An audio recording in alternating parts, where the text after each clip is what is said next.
You're listening to Artistic Finance, Show 94. Today's show is a co-pro with the podcast Why I'll Never Make It, hosted by actor Patrick Oliver Jones. We're going to hear his interview with Rebecca Selkowe, head of the Financial Wellness Program at the Actors Fund.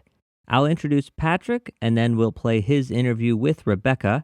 In order to keep this episode to an hour, I only play part of their interview. The unabridged episode I'll include on our Patreon feed. It will be public, so you don't have to be a patron to access it. Find that at patreon.com/artisticfinance, where you will also find the outtakes from today's chat with Patrick. The outtakes this week are us talking about our previous investment accounts at ShareBuilder. Now, without further ado, let's get to the episode.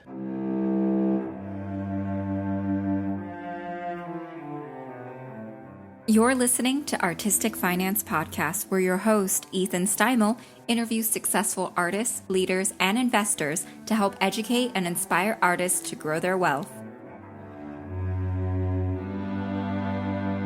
Welcome and thank you for listening. I'm your host, Ethan Steimel.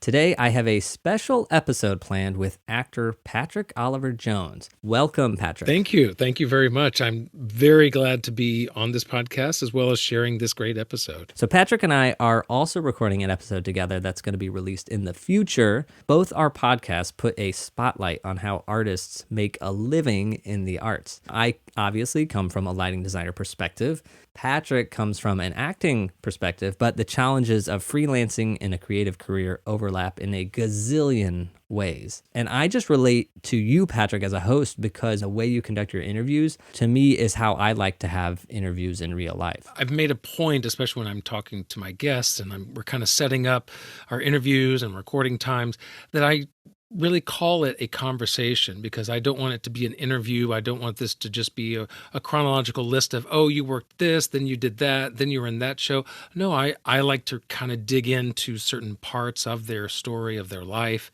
and really see who they are as a person as well as an artist. So speaking of all that, could you actually explain what the show is and why you're doing it? It started out as just a way to talk about the business and see what others are doing compared to how we're doing. And that Why I'll Never Make It just kind of came up from the various ways that we tell ourselves, well, I'm not going to make it because, well, I do this, or I have this bad habit, or I've never done that, or it just kind of came out of that. It then became about, well, what does making it mean? How do we do it? What is it that's holding us back? It came from a very personal place because I, like you, I dream of being on Broadway. I've been here 14 years now, still waiting on that Broadway show. So it's a matter of, well, why am I not making it? Why is this not happening? And it almost comes from a place of, am I alone in this? Or others going through this?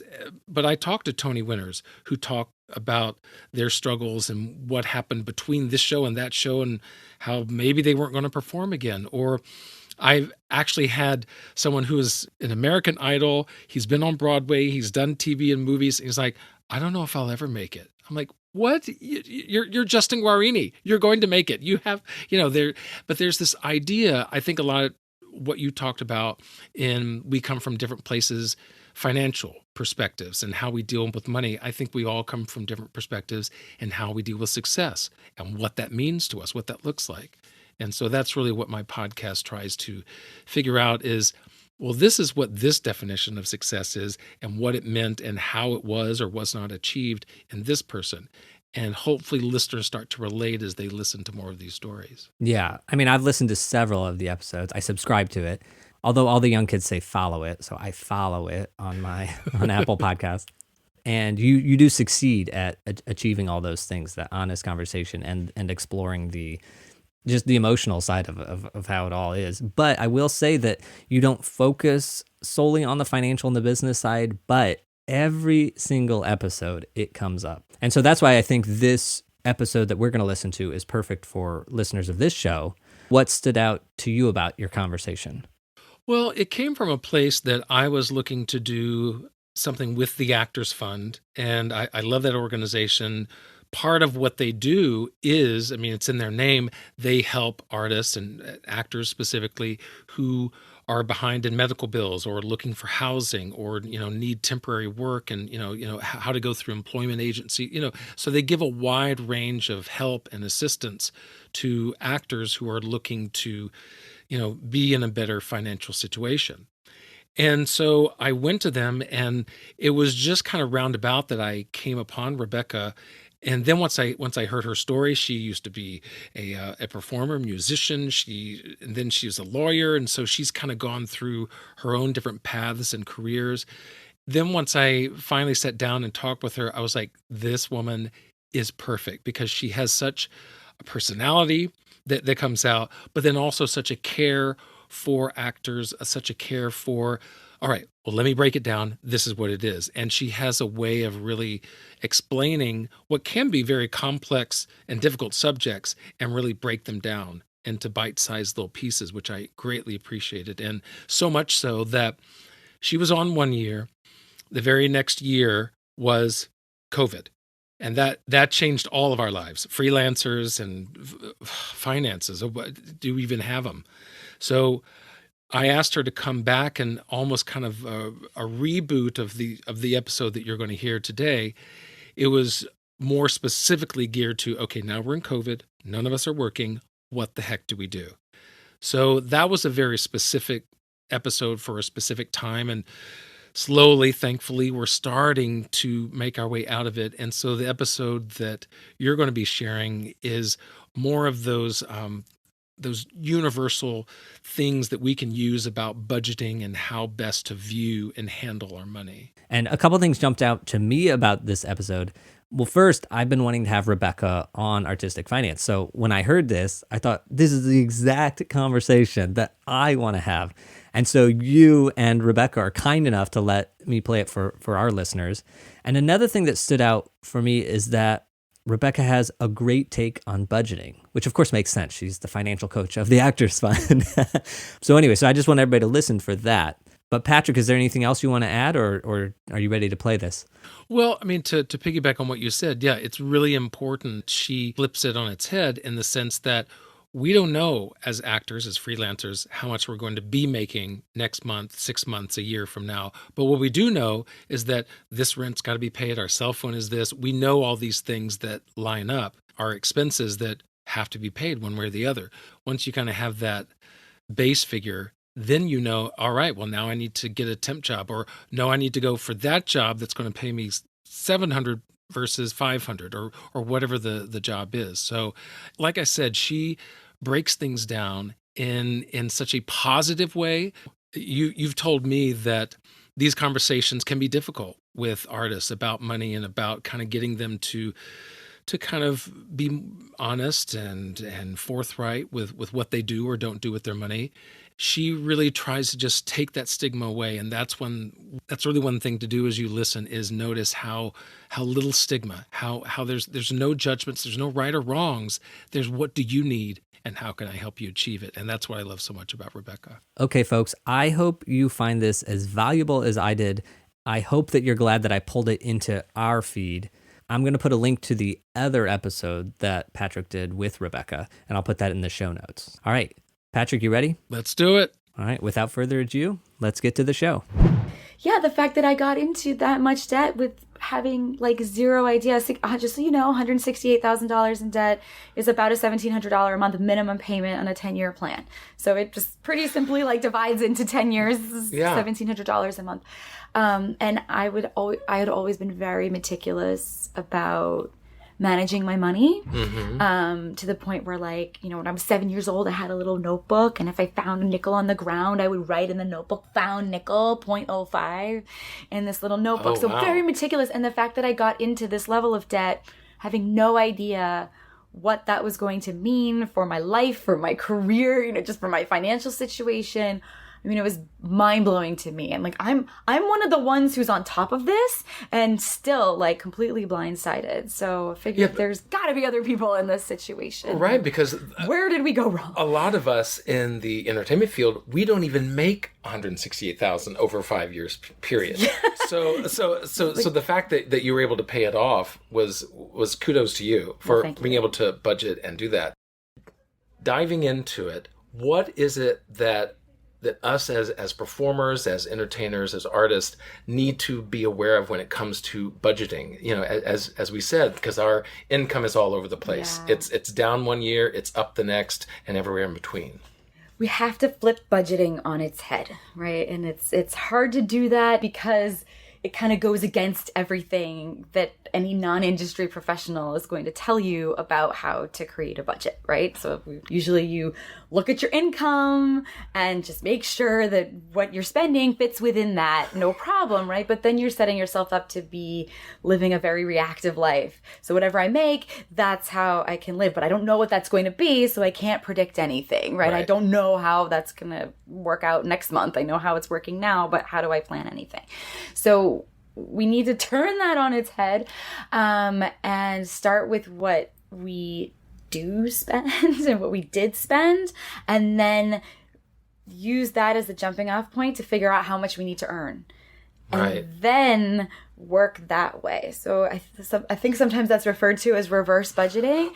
So you create the income to support your needs as opposed to matching your needs to your income, whatever. Well, it kind of makes sense because in other professions, they have that contract, they have that salary, so they know year after year they're going to be making that. Maybe there'll be bonuses or raises, but they know a set amount that they're going to be making, and then they live within that budget. And it's usually more next year than it was last year. But for us as entertainers, the only thing we can control really is what we spend. We don't know a month from now, 6 months from now, what that job is going to be a lot of times. Exactly. And so I think that that's a smart way to go about it, to start with what we can control, which is what we spend. Exactly.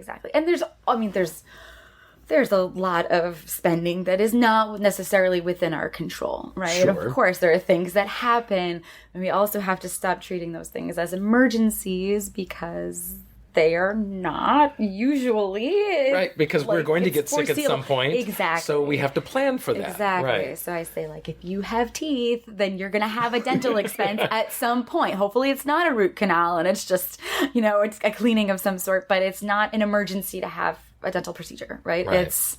It feels like one because you're not planning for it. But then you kind of go down the rabbit hole of how do you plan for every single contingency? You cannot, but you look at which ones have happened in the past, how much they were and how much they cost, right? And then you use that to kind of hold the space for whatever might happen in the future. Yeah. So, for example, when people are looking at their spending, the history of their spending, they'll want to edit things out, right? That's our tendency. It's like, oh, well, I moved last year, so that was weird. That's not going to happen again. Or oh, I needed a laptop last year because my laptop broke, so that's not going to happen again for a while or something like that. But we need to and then they kind of cut those things out and think all I need to worry about is just my rent and my groceries and my cell phone bill and whatever. But no, we need to take that laptop expense. If it's not a laptop expense, it's going to be a dental bill, right? Or it's going to be a moving expense. It's going to be something that just fills up that same space. So that's the kind of human nature tendency that we want to just edit it out. But no, we have to leave it there as a placeholder and really acknowledge that that's kind of what it costs to be me. That's what I spent.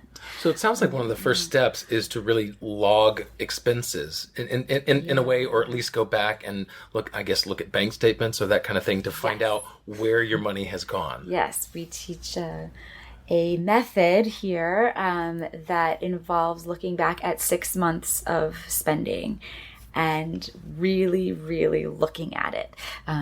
So not just kind of sitting down because anybody could do this, right? Just sit down right now with a piece of paper and just be okay, rent this, but really look in detail.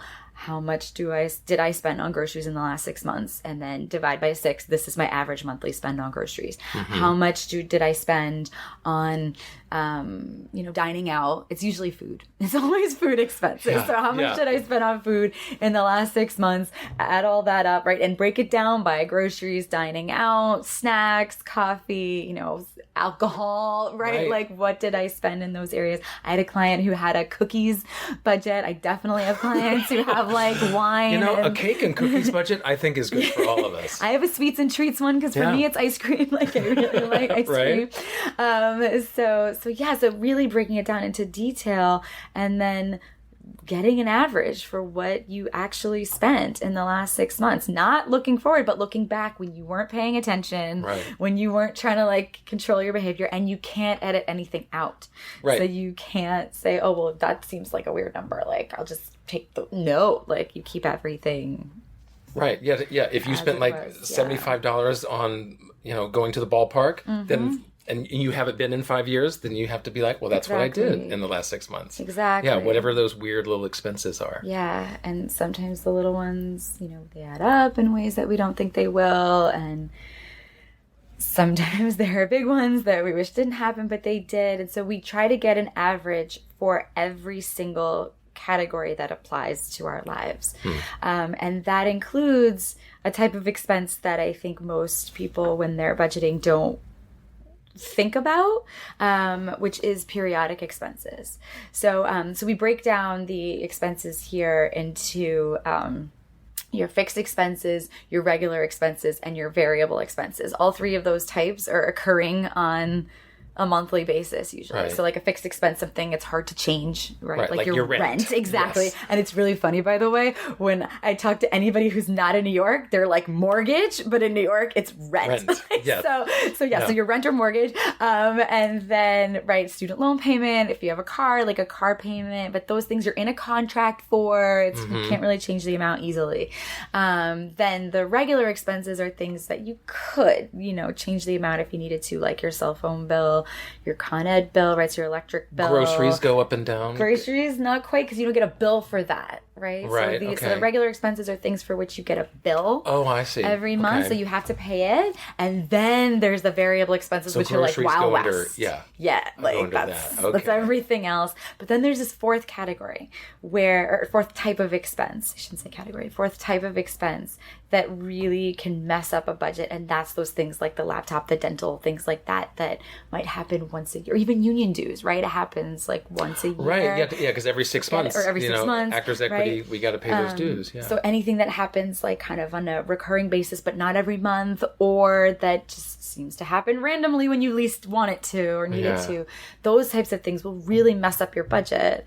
And so looking at, again, can't predict, but look at what it was in the past and get the monthly average for those things too. So if you spent $800 on a dental expense 8 months ago, then you spent an average of $100 a month, on dental, and include that too. And then you get this number that's like, oh my God, that's so much. I don't really spend that. It's so much higher than I think it is.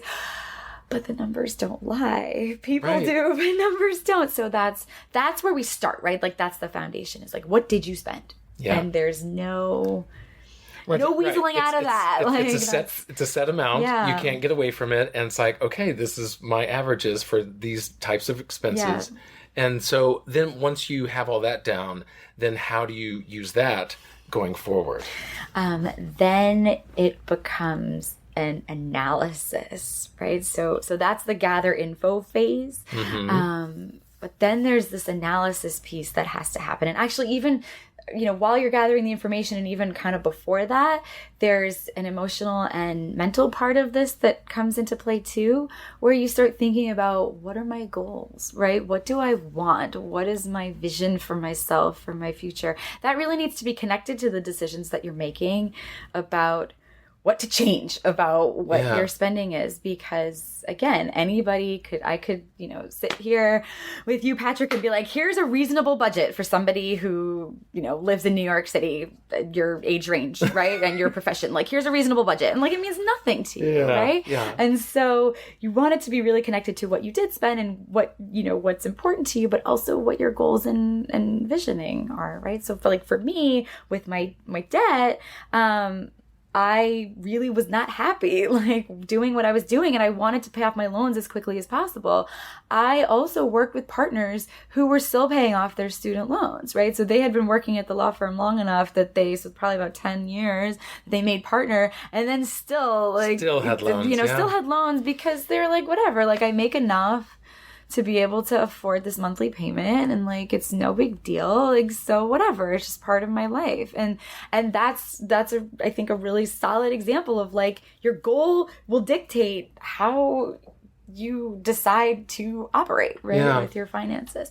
And you're absolutely right that so much of where we put our money is an emotional response.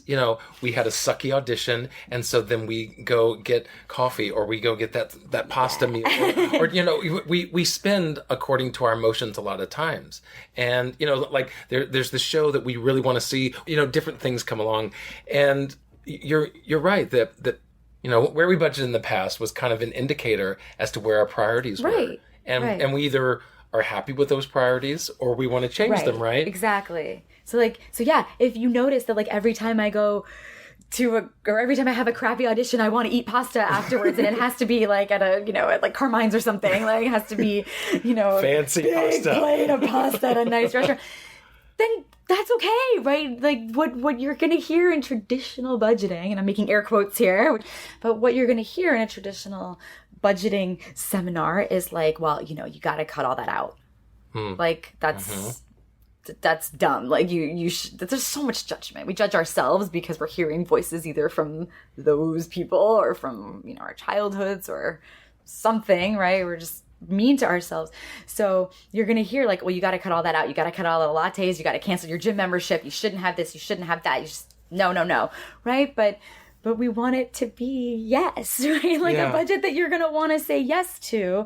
And that really does require you to look at like, well, yeah, so I'm going to have a crappy audition and I'm going to want to eat pasta. So do I need to just budget for the big plate of fancy pasta? Or is there some other way that I can get my needs met? And you get to decide that. But understanding that if you're going to have that fancy plate of pasta, that like $30 plate of spaghetti or whatever it is, right. That you need to account for that and make adjustments elsewhere or make more money so that you can afford that, right? Either way. Right. But you get to decide that, and it's not deprivation. No. It's how do I bring everything into alignment. And so what I'm hearing from you is that budgeting isn't like this like worksheet that you just everything's filled out and you just fill in the little blanks. It is a worksheet. But what I mean so it's not pre-filled out. It's very open to our own lives, our own interpretations and priorities, really. Yes. And I want to see that on a worksheet. Right. And then it better be written down. Yeah, exactly. Right. But yes, exactly. So you've thought about your goals, you have a vision, you set some intentions, and you're being very intentional about this. You gather as much information as possible about what it has been costing to live your life, and as much information as you can about, debt in general, right? Educate yourself about how if you have debt as part of your life, which many performing arts professionals do, because that's how gaps are being bridged, right? So gathering as much information about how things work as well. And then you get to that analysis phase, which really is like, let me look at everything. Okay. We never say I spend too much on, right? I try to train my clients very well. We never say, oh, I just realized I spend too much on coffee. I spend too much on eating out. I spend too much on this. We say, oh, I was surprised by how much I spend on, or, how the amount that I spend on coffee is not aligned with how much I'm enjoying it, right? Or something, we kind of try to reframe and rephrase. And that's the counselor part of my job. Right. Yeah, because it's all about getting our inner voices to kind of quiet down and not be so judgmental. Stop being so mean to ourselves. Right. So that's the next piece, is really like looking at all those things and where can I make adjustments and in what direction? Because some things you need to adjust up. You need to be spending more on vacations. You need to be spending more, on clothes or taking care of yourself or medical expenses and whatever. Or classes and training and other things. Right? Yeah. So you need to be spending more on your career, and maybe there are things that you need to be spending less on. So you do a lot of analysis after that. And so this is before even getting to income, right? We're still just dealing with, this is just the spending. So this is just based upon, okay, this is my averaging budget. This is what I've spent in these different categories and types, and you haven't even touched spending yet, or the income yet. No, because the income piece is, especially in the performing arts profession, like you're signing up for something that's not really in your control, right? If you want to sign up for a career in which your income is pretty much in your control, go work at a corporate law firm. Like go to law school, get a job, or get a job as a paralegal without going to law school, and everybody makes the same salaries, and like you get a bonus, you get a raise, you work your hours, you get the money, right? Like that's that's it. You can do that. If that's the thing that's the most important to you is financial stability, then you're in the wrong profession, right? So obviously there's more that's important to you, but you also, I think it's very important that that we understand like what we're signing up for, right? When we pursue a career in the arts, right? It is not a financially stable career. And that is, so there's nothing wrong with you if you haven't figured out how to make it financially stable yet, right? It's not inherent in the industry. And so, so the first piece is to look at the expenses and then try to match the income to that in whatever way. And it is a very interesting exercise, and this is something that we do as well, to see like what were you earning what did you earn in the last 6 months compared with what you spent, and where was the gap? And so we call that the monthly profit and loss, right? So where was your profit, or what was the amount of your loss? And it's not enough to know I had a loss, right? I could tell you sitting here right now that I spent more than I made, right? 'Cause it wasn't a very big last 6 months and I spent a lot of money. But we really want to be clear on that was a loss of, $1,000 a month, or it was a loss of $500 a month, or because there's power in seeing that figure. It's one thing to just know ethereally, yes, I spent too much. No, I didn't spend too much. See, but see, that's where we right. That I was surprised by these expenditures. I have not had an acting job in the last 6 months. So therefore, I've had no income except for unemployment and like random little like nothing compared to my expenses. Eventually, those kind of things are going to come up. And so I think now is a perfect time to talk about, all right, well then how do we get our income to then match this spending? You get in the right headspace, right? So like this is the situation that I'm in, and there's nothing wrong with it. I did the best I could with the information that I had. Now I understand how all these things work. I understand what my numbers are. And then you have a number, right? I'm at minus 500 a month, or minus 1,000 a month, or minus 5,000 a month, or minus 50,000, right? So whatever your number is, that's your number. And you can, I'm saying number, I mean your loss, right? So if you now need to reduce the amount of your loss and hope to get it to zero, then, or even a profit, then you can spend less money, or you can earn more money. And if hopefully both. Yeah. And if you're going to earn more money, then it's much more helpful for you to be able to say, I need to earn $1,000 more a month, or I need to earn $50 more a month, or I need to earn 500, right? Whatever your number happens to be, that helps you figure out how. That's right? true. That's true. So here we have a career center. You go, for example, to the career center here at the Actors Fund with, I've done all my numbers. I need sideline work that's going to pay me $500 a month. Then that is a very different job search than someone who says, you go to the career center, I need a sideline job that's going to earn me $5,000 a month, right? But both are possible, right? Totally possible. But different tracks to find that kind of income. But that's where this work is so much more than just, I did my budget.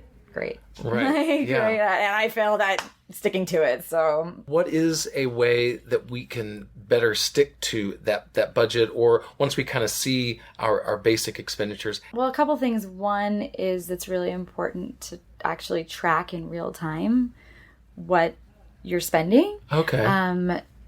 We have apps that we recommend to do this. And so on a daily basis. You're keeping track of, I spent this on coffee today. Yeah.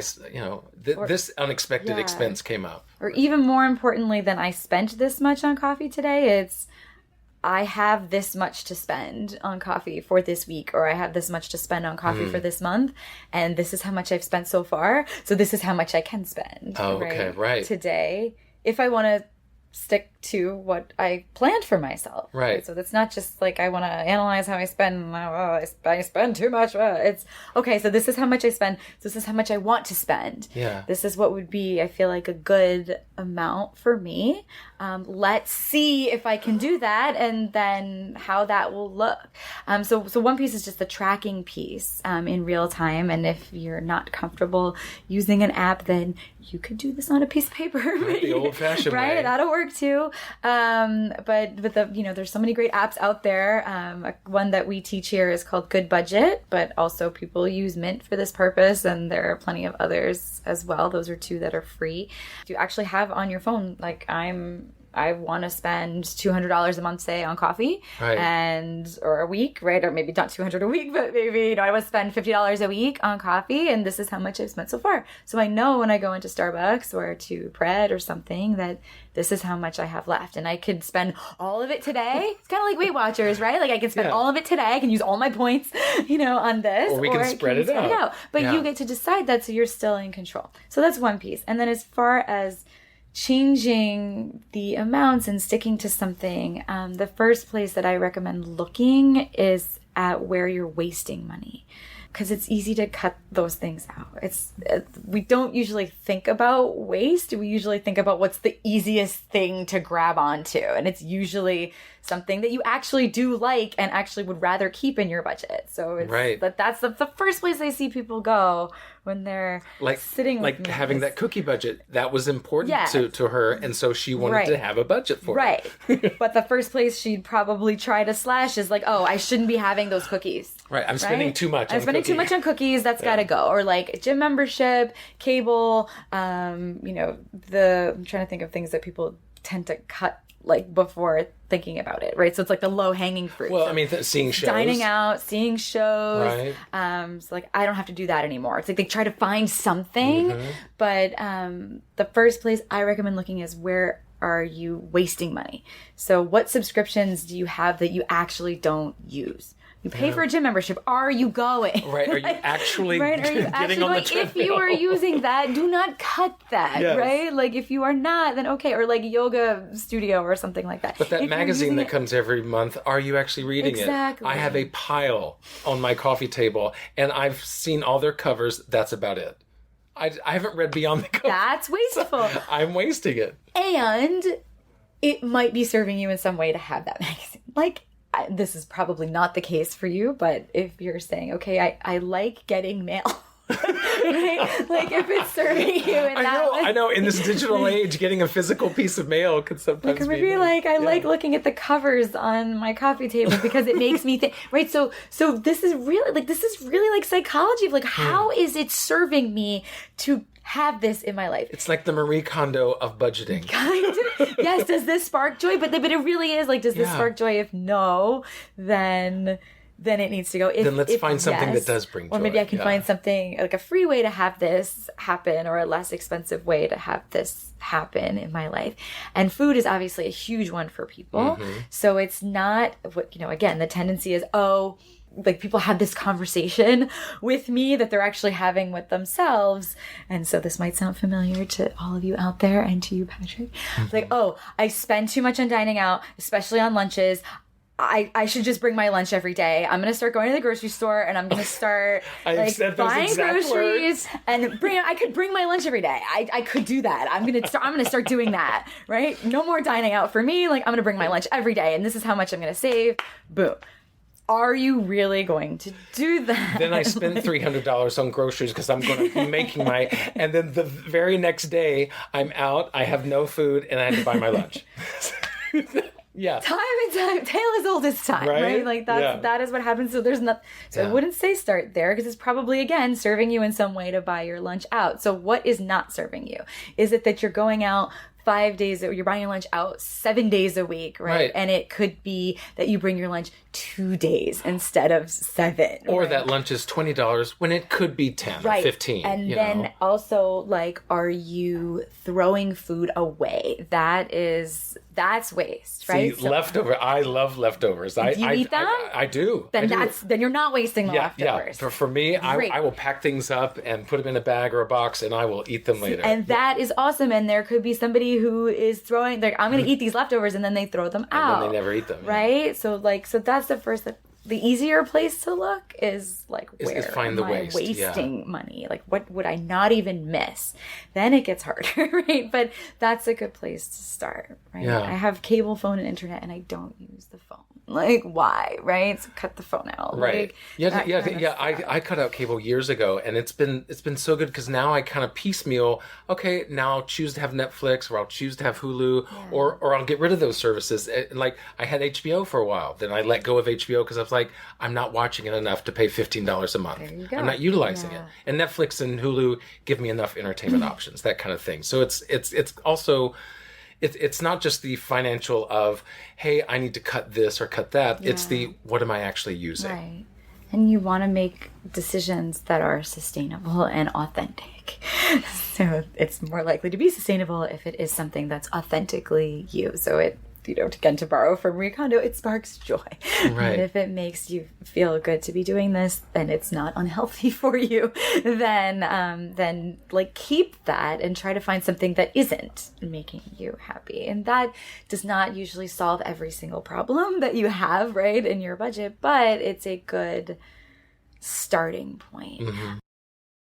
Because we hear a lot about good debt versus bad debt. Mm-hmm. And so when dealing with that, because a lot of times we'll start using credit cards, in between jobs, we have to use those sometimes. Yeah. And so what is good debt versus bad debt? And is that even the right way to look at it? Well, I think any debt has the possibility to become bad debt very easily. So good debt tends to be debt that is, and this is not necessarily my personal opinion, but it tends to be debt that's secured by something. So it's like, I have a mortgage, that's good debt because it's secured by a house, right? Or I have student loans, and that's good debt because it's not secured by anything, but I went to school. Right. You have that education and can put that to use to make money. Exactly. So bad debt is like, credit card debt. But I think in the performing arts industry, it's really hard to put that label on it, because when people are thinking of credit card debt as bad debt, it's because they're like, I bought handbags and shoes, right? Like, not because I was supporting myself for 3 months and I didn't have any other source of income, or I couldn't find easily any other source of income during that time. So I put living expenses on my credit card, right? And so it's hard to say like, well, that's bad debt, right? But it's bad, and I'm again making air quotes that are invisible, because it's harder to get rid of it once you have it, right? Yeah. So a mortgage, you could sell your property and then get rid of your debt that way. Right. You could refinance the mortgage, hopefully, and get a lower monthly payment if you work with the bank. Student loans, same thing. There are a lot of different payment options. If you can't pay and you can prove that, then you can often get your payment down to $0, right? Through various deferment channels. Or something. Deferment, forbearance, or economic hardship, right? Or even just some of the income-based plans, right? Like any of those options will get you to a low or $0 monthly payment. Credit card companies are never going to take $0. They'll take $25. They'll take $25, but they're never going to take $0. And then tack on 15% or more on top of it. Exactly. And so that's the other piece of it, is that credit card debt is very expensive. Mm-hmm. Other forms of debt tend to be a little bit cheaper. And when I teach this, I'm like, you have to think about debt as like you're renting the money, like you're paying for the thing, right? And you're then paying rent on top of that to be able to use that money. So the rent is very expensive on a credit card because, as you said, like anywhere between 8 and 29.9%, right? So debt is a very expensive way of paying for things. See, I'm that old that I remember the days when all my credit cards were like 4 and 5%. Remember those days? Gone are those days. Well, and I also remember the days that you could get 5% on a savings account, which you cannot anymore. Those were the good days. I did find one that has 3%, so that's where I'm at. 3. consensus among, financial planners that are out there, and you can kind of go online and find this about that safety net, that emergency fund of like 3 to 6 months or whatever. It kind of depends, I guess, on circumstances. But but we don't want to call it an emergency fund because not right, an emergency. It's not an emergency. It's a living fund. Exactly. It's a future fund, is whatever you want to call it. And that's different from wealth building, right? So we have kind of different categories of saving. Right. So one would be actual wealth, where you're wealth building, where you're using any amount of cash savings above what you feel like you want to have in liquid assets for purchasing assets. So things that are going to either increase in value or produce passive income, right? So just like you get 3% on your savings account, right? Something that's passive to you. You don't have to do anything to earn it. It just came in, just like comes, so great. So that's wealth building. That's different from the quote, again, air quotes, the emergency fund. Not an emergency, right? Kind of more like the bridging the gap fund, right? Right. The in-between fund. The in-between fund, right? And that would be different from so wealth building is one, the bridging the gap fund is two, and then a third one would be the money that you're setting aside for those periodic expenses that we talked about way back when.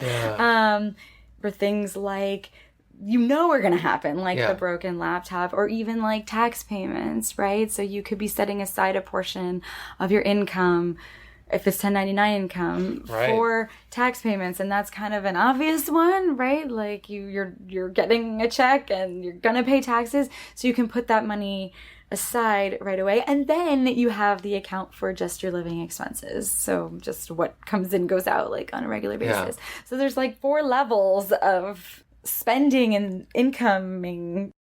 Not always a good business idea, right? It's not always right. So like that. Businesses that takes its own planning, and we as performers are kind of our own business, and so we have to kind of monetize, and like, what will this training then boost me to get better paying jobs, that kind of thing. And so it's a matter of like really seeing the progression of, if I do this, then will this and this happen. And guess what? One way to look at that is to go back and see how much have I spent on my creative career versus how much have I earned in my creative career. That's when that 6 months or a year going back and seeing like, what did I spend, and did it reap the rewards I hoped it would? And it might be it might not. I hope it's a very pleasant exercise.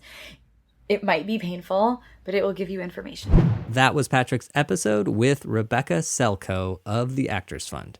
So Rebecca, first thing she said was that she was good at finance from the age of 7, but she still then got into $168,000 worth of debt. That's a lot of us. Like, I'm not nearly as good as her. Like, at age of 7, I knew what a piggy bank was, but that was about it.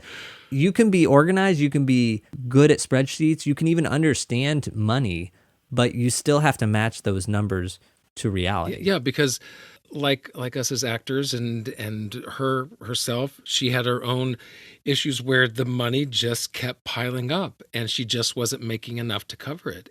You can be good at the spreadsheets, as you said, good at the numbers. If you aren't making the money, it doesn't matter how good you are.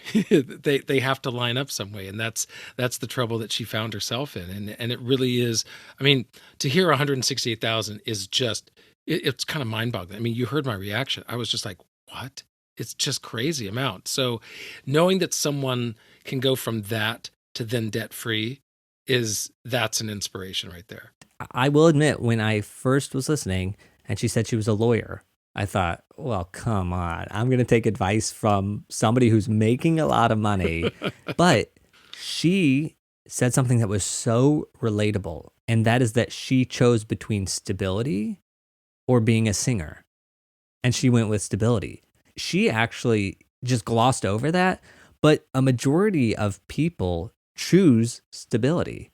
And they don't often get as far as Rebecca got before they made that choice. So that was just so shocking and relatable and honest. She got all the way through college and then made a choice that, I want a stable life. Well, and that's what's so great about her then 2020 episode about COVID is that shook us all up. We had to choose stability because our artistic lives were gone. So the only choice we had to make was stability, and she really helped us kind of figure out, what does stability look like now when what we love to do is gone. Another thing is that some of the people that listen to this show aren't actually in the arts. They appreciate the arts, et cetera, but they don't actually have a freelancer life or an artistic life. I thought it was interesting with her because she found a stable career within the arts, by working at the Actors Fund. Yes, yeah. There are ways of using your creativity, even if it's not particularly related to performing, being on the stage or television. There are ways to be creative in the various aspects of freelance and the different kind of jobs that we can do day to day. It's definitely relatable, and I think that her budgeting advice, while it's helpful to actors in thinking of it from that kind of, we don't know where our next job's going to come from, but that's relatable to any freelancer, regardless of their artistic ambitions. And then the budgeting thing that I pointed out before the episode, where she says, flip it on its head, start with what we need to spend, and then figure out how much we need to earn. Review this last 6 months in detail and average it out. And I know I said I like the Dave Ramsey method to change it every month, but I also like the idea where she said there's four types of expenses. There's the fixed, there's variable, there's fluctuating, and then there's one time. And she's saying ignore all those types and put them all into your budget and then average it out, not to hide any, not to sneak any away. Because I know when I set up a budget years ago, I did that. I got rid of some of the things that were, a laptop. Oh, that's a one time. But no, the laptop averages out to, $500 a year or whatever it is. I think you can more easily see where to cut. If I'm bringing in this much, well, then I can kind of be loosey-goosey with this because my rent's only that, and I have this left over, so I can do, But if you map out the other way, well, here are all my expenses, and I spend that much on coffee a month? Well, you kind of realize before you've made the money what to start cutting out. Then that frees up more money once it starts to come in. And if you can cut out this item or that item, then maybe you don't need to get that full-time job. You can survive on a part-time job. It's things like that can make the difference between, well, now I need to get a full-time job and I can't pursue acting. Or I can get a part-time job, still audition, but now all I need is a part-time job to make up the difference. And also I love what you said, which was, you called it the Marie Kondo of budgeting. Right. And you said, cut out the stuff that doesn't spark joy. And you laughed about it. And again, you guys moved along quickly.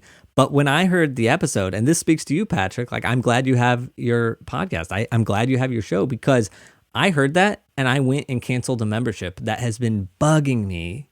And it was only $25 a month, but it was bugging me. I wasn't using it, and I kept it for 6 months longer than I needed to. And when I heard that on the episode, I went immediately and just canceled it, because I was like, you know what? This is haunting me. It's not sparking me joy. And while I'm all about, don't cut out your coffee, don't cut out the things that bring you joy, that membership was not bringing me joy. So I went and I cut it. And you have now, it's been a couple months, so you have now saved me like $100. Look at that. Because I listened to this episode. I love it. See, it's this is what I love about the conversations that both you and I have, is that we can apply these things immediately. We can hear that one spark, that one light bulb. It's like, oh, right. If they said that, I can do this. Yeah, I love that affected you. So thank you, Patrick. And thank you, Rebecca. Another thing that I loved was she was talking about good debt and bad debt. And I love that she said, well, yeah, I don't really like good debt. Because she was like, any good debt can become bad debt. You can tell me a mortgage is good debt and I get it. But if I stop working, that debt immediately becomes a looming thing. So I appreciated her sort of very mild take on the fact that good debt, bad debt, it can all be bad debt. Yeah, I think that goes back to her not wanting to stigmatize certain choices that people have made, because for the most part, I have successfully remained debt-free, but that mostly had to do with my financial situation. I had several robust years of making good money and was able to turn that, become debt-free, and I've been able to maintain that. But had I not had that good stretch of time, I might not have been able to become debt-free, and I would not be debt-free now. Look, we're all in different situations, and where you're at is where you're at. There's no shame in that. There's no reason to beat yourself up. Maybe you made mistakes, maybe you didn't, but here's where you're at. And all you can do is go forward from there. Was I listening correctly? And you said that you have a credit union with 3% interest? Yes, that is true. Okay, so do you still have that now, 3 years later? I do still have the account. I had to put my money elsewhere because I no longer met the stipulations. And so I had to find a better rate that was meeting my financial situation at the time. Whenever I discovered it, it is relatively easy if you're more on the stable side than the freelancer. Because I'm a freelancer, it became a little hard because the stipulations, the easy one is that, okay, they give you a debit card with the checking account and you have to use it 12 times a month and it has to total $100 or more. Okay, that's relatively easy, a purchase every other day with your debit card. The hard part, actually, because I'm a freelancer, is a direct deposit of $500 a month. Because I get a job here, a lot of it's just paid in paychecks, or maybe I'm Venmo'd, or maybe depending on I don't often have a direct deposit going in. During that stretch where I had steady income, then it worked great. And I was qualifying for that 3%. Now it goes up to a total of 5%. There's a 3% bracket, 4%, and a 5% bracket. As you get into the 4 and 5%, that's if you take on a Visa charge card along with your debit card, you make those pay, and then you have to have more in the account. So it starts getting much more strenuous with regards to having 5% interest on your account. But that 3% was doable for a time. But at this point, I don't have that type of income where I'm having a direct deposit. So, and then the other one, which is really easy, is an ACH payment. So basically, if you send out a bill pay, like, okay, once a month I send out my credit card bill, pay that off using that credit union bill pay, great, then that's covered. So that there were two easy parts to take care of. It was that direct deposit that knocked me out, unfortunately. And it was that you were then getting 3% in your savings account. No, it's called a rewards checking account, and it's Consumer Credit Union, myconsumers.org. And you can see if you qualify for it. They keep saying this could go away at any time, but they've been saying that for 5 years. And for as long as I was with them, it never went out. All right. Well, if anybody has a stable paycheck out there, and if anybody's doing the Dave Ramsey method where they don't use a credit card and they just use debit card, that actually seems like a perfect sort of fit there. So yeah. Okay, good. All right. Good to know. Another thing that Rebecca mentioned was wealth building fund. And I like what you added, and you said, yeah, even $5 a month, get that habit set up because you can always bump it up. Yeah, because it's much easier, like whether it's an IRA or whatever type of investment or savings account that you have, it's easier to just bring an amount down or up or fluctuate it rather than having to stop it, then restart it up again and figure it out and make sure the days line up, and then stop it again and make sure there's money that's going in. It's easier to just have that habit in place, and then the amount will just fluctuate depending. And I loved her wealth building fund as well, because a lot of us don't invest because we're like, okay, we need X amount in the emergency fund. And then after that, we need to put money in the retirement fund. And we don't consider the investing account, or we don't have an investing account. That gives you permission to start making some investments, albeit even if they're very small, but it gives you the power to say, oh yeah, I'm doing an investment. Because I have a new slogan on this show, and it's called, if you're not investing, you're dying. So no, and it really is true. And getting back to that, even if it's $5 or $10 a month, because when I first started out, this was years ago, and there was a program called Share Builder. It's no longer around. That's what I started on. The lowest trading fees. Yeah. Well, at the time, you could literally do $5 or $10 a month and just kind of, all right, well, I'm just going to put money into this and just let it go. And so that started, I want to say, I think 20 years ago is when I first started. And with that, I was kind of figuring out, what does the stock mean? What is an ETF? I started learning all the phrases and terminology. And from that, Then I had some great years where I could do $100, 200, 500 a month. And then there were times where it's like, no, I can't do anything. And then it would go back up to $5. But just in those increments, but it was never like tens of thousands of thought. I was never like this heavy investor that the people who, were Warren Buffetts of the world. I wasn't doing that. I was just putting in my little, spare cash here and there. And over those 20 years, now I have so much invested in there that it's just grown over time. It's not a huge amount, but it's certainly more than I would have done had I done nothing. That now a day gain on the stock market, I can make $700 in a day, just in a gain. I can lose that as well. That's how the stock market goes. But it's at a point now where just these little fluctuations in the market can really benefit me as an investor. And so that's why, okay, great. The best time to invest was 20 years ago. But if you haven't, the best time to invest is today. Yes. All right. So the last thing that Rebecca and you talked about that I want to mention, spending money on your career. And this one struck home to me because sometimes Ethan is all alone in his apartment. He's thinking, why don't I have a Broadway show right now? What have I been doing this for years and years and nothing to show for it? So I think that way sometimes. You and Rebecca mentioned, look at your career. Are you spending money on professional development? That just hit me. And the reason is, goes back to the Actors Fund. We had Lighting Designer Dawn Chang on the podcast. She came on and she convinced me that I needed to get on LinkedIn. And she said, there's a free class over at the Actors Fund about LinkedIn. And they'll show you how to create an account, how to get on, how to post, how to do all that. And I did it. I can't tell you how many guests on this show have now come from LinkedIn. I took a class, and that class was not me going alone. It was other people, and again, I didn't spend money on it, but I could have, and maybe I should have. And so that is just me saying that to myself and to other artists listening who are thinking about their careers and thinking, well, where's the trajectory? Where do I want to go? Is there training that you could take? Is there a group or a community you could join that can elevate you? And I'm saying that because the LinkedIn class it's still fresh in my mind, in that I got so much out of it, and I haven't taken a class for 10 years. When I got out of school, I was like, I'm done. And it's just been podcasts and books, online searching, that's been where I've gotten all my information. But there's something about being held responsible with a group and or paying for the very direct thing that you want. Yeah. I mean, there's that it's kind of quippy and cliche, you have to spend money to make money. So the kernel of truth is that, yes, you have to be willing to, even if it's not money, just your time, you have to be willing to invest into yourself.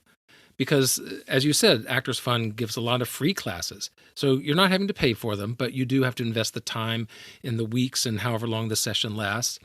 And learn about things that you're not good at. Learn about things that are ways that you can better yourself. Like, I remember I spoke to one of the people at Actors Fund about building my resume outside. I know what my actor resume needs to look like, but what does my business resume need to look like? And what's going to be impressive and what isn't? And when I'm doing these temp jobs or other things, what do I need to do? And so even something like that, they're able to help with. So it's really important to take not just your finances, but also take your time and where you put your energy. Before we wrap up, I want to remind everybody to subscribe or follow to Artistic Finance wherever you listen, because Patrick is going to be back for another episode. And if you're subscribed or you're following, you're going to get a notification when he returns. Again, if you liked Patrick's interview and you want to hear more, you can find a link to Why I'll Never Make It in the show notes. I'll also link to that other episode with Rebecca. And you can also, of course, search Why I'll Never Make It anywhere, and you will get directed to his show. Patrick, is there anything I missed? No. You hit all the things. This has been such a joy to be able to share this episode. And it can be a tough subject for people to broach, especially freelancers or in our business of the performing arts. I'm really grateful for a show like yours that, much like Rebecca, is taking the stigma and it's like, look, this is something we all talk about. And I know it can be tough and maybe even embarrassing at times, but it's something that whether you think you're good at it or not, whether it's embarrassing, you're going to have to pay that bill. You're going to have to figure out where your income comes from. It's an ongoing weekly and monthly thing that we all have to deal with. And I think your show is doing a great job at hitting these different points of our financial journey that we may not know that much about, but we need to know about. And so I'm just grateful to be a part and to share these with your listeners. That's it for this week's episode. Did you enjoy the interview with Rebecca? Are you glad we included Patrick's episode in our feed? Let me know over on LinkedIn. I'll create a post about this episode, and that's the best place to give me feedback. You can find me on LinkedIn using my name, Ethan Steimel. If you appreciate what I'm doing here on the show and want to support me, consider becoming a patron. Patrons have early access to next week's episode and the outtakes from all shows, including those from today. It's as little as $3 a month. You can cancel anytime. Join up at patreon.com/artisticfinance. That's it for today. Until next week, break a leg.